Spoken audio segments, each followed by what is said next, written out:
আত্মীয়তার সম্পর্ক বজায় রাখা খুবই জরুরি। আমরা আজ আত্মীয়তার সম্পর্ক বজায় রাখছি না। আমরা সব যেন স্বার্থপর হয়ে যাচ্ছি। ঠিক এই হিসাবে একটি হাদিস মনে পড়ে। আবু হুরায়রা রাদিয়াল্লাহু তাআলা আনহু তিনি বলেন, নবী পাক সাল্লাল্লাহু আলাইহি সাল্লামের কাছে জনৈক ব্যক্তি এলেন।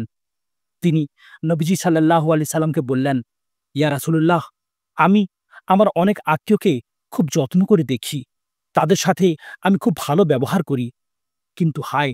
তারা আমার সাথে ভালো ব্যবহার করে না। এমত অবস্থায় আমি কি করব? নবী পাক সাল্লাল্লাহু আলাইহি ওয়াসাল্লাম তাদেরকে বললেন, মনে দুঃখ করো না। তারা তোমার দিকে ভালো দেখছে না ঠিকই। কিন্তু তুমি যে তাদের দিকে ভালোভাবে উপকার করছো, এতে তাদের মুখে যেন তুমি ছাই পুড়ে দিচ্ছ। শুধু তাই নয়, যতদিন পর্যন্ত তোমাকে তারা ভালোভাবে দেখবে না, আল্লাহ পাক তোমার সহায় হবেন।